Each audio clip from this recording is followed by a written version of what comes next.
What's going on, my fellow collectors? Jim here with another figure review, and we're going to look at the other Pacific Rim Uprising figure that I did pick up from Toys R Us, and that is the Titan Redeemer. And this is pretty neat because it comes with a Scrapper Jaeger minifigure, whoever that is. Once again, not a big Pacific Rim fan or anything like that. Haven't seen either of the movies. I don't know how many movies there's been out, or if there's a video game version of this or what.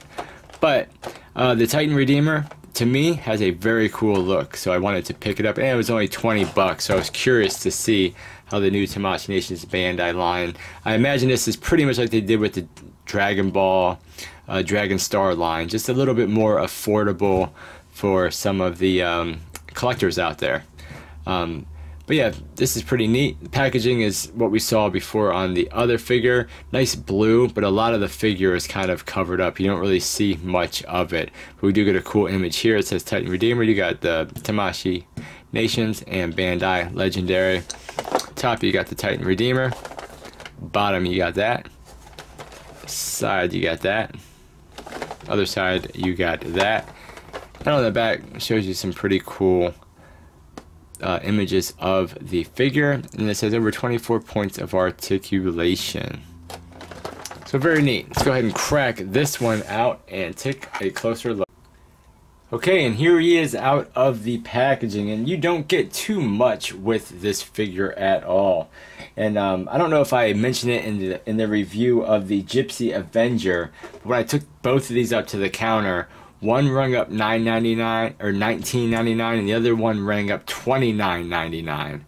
And I think it was this figure that rung up that price point. So yeah, I don't know what was up with that, but of course I argued that fact because there was a bunch of them on two different pegs that had $19.99 price point on it.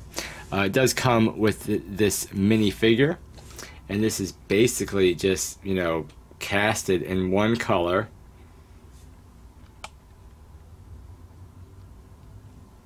And there's no articulation on this guy at all. And it has it's a pretty decent sculpt on it, but it's basically just kind of molded in this gray plastic. And he will, for the most part, stand up fairly easily on his own. Taking a closer look at the figure, once again, it's a very, very neat design. Makes for a pretty decent action figure. Again, just like on the box art, you're missing all the wash, really, with these figures. I think wash would go a long way, or dry brushing, silver dry brushing to kind of just give it some hints like it's been in battle. The eyes are done with a yellow paint, again trying to give that glow effect. Doesn't really work too well here. We do get a little bit of line work here, some line work here, and then the rest of it is pretty basic, man. Pretty plain looking, really. I mean, the sculpt is there, but just nothing to bring out any details. We just kind of have this gray and this kind of army green color on the side. Again, we get some sculpting. That's about it. And coming up the back of the figure, I mean, the sculpt is all there. It's just really missing quite a bit of details. He does have this awesome ass, spinning ball blade thing. So that's pretty cool. Pretty neat. This does have some really nice sculpting on it. Bring out all the different razor blades and knives on this thing. So yeah, that looks like it could do some damage. Now as far as, and then he does come with just one open hand, and the open hand again is done nice. Looks like it would have articulated fingers, but it doesn't. You get a little bit of marbleization in the plastic that they use too as well. But I mean, still makes for a cool little figure. So I mean, especially if you're into Pacific Rim, this might be a line that you want to check out just because it's so affordable. But as far as his articulation, you do get side to side movement with the head. You get a little bit of down, a little bit of up, really not so much, because you do get that kind of shift forward and back, but doing that doesn't give you much up at all. You do get really nice side to side, however, so that is neat. The shoulders are limited, but it's kind of neat because this part will come out a little bit, so it will bring the arm out almost horizontal, almost. I guess if you really forced it, you could get it out there. You do have looks like 2 joints there at the elbow, but it only gives you about a 90-degree bend. And as you see, you do have a bicep swivel, or you got swivel around that little ball peg in there, more or less. And then of course this thing does rotate, so that's pretty cool. As far as the torso, you get about that much back, which isn't too much, and it does get a little gappy.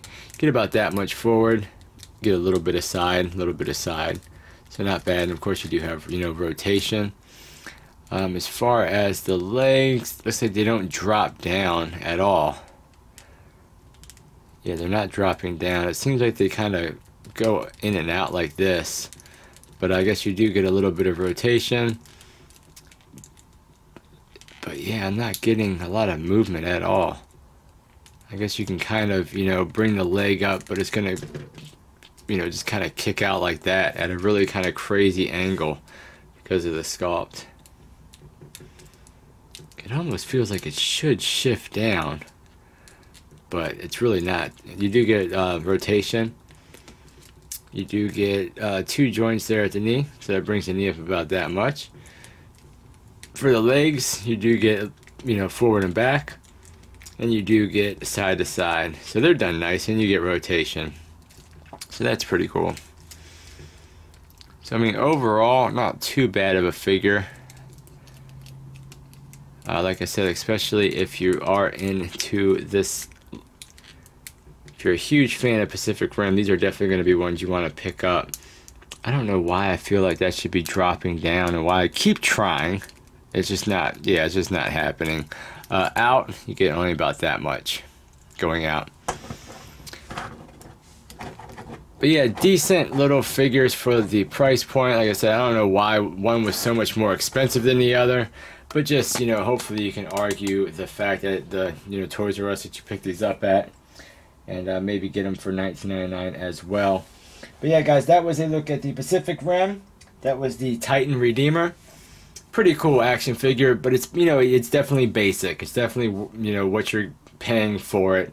But if you don't mind not having a lot of the detail, or even doing some of the detail work yourself, these will make some pretty cool action figures for the shelf. Now let me give you a comparison with the other the Pacific Rim. This was the Gipsy Avenger, and he was a cool figure. If you didn't see that review, check that one out as well. But that's what these two look like next to each other. But yeah, that was the review, guys. Thank you so much for watching.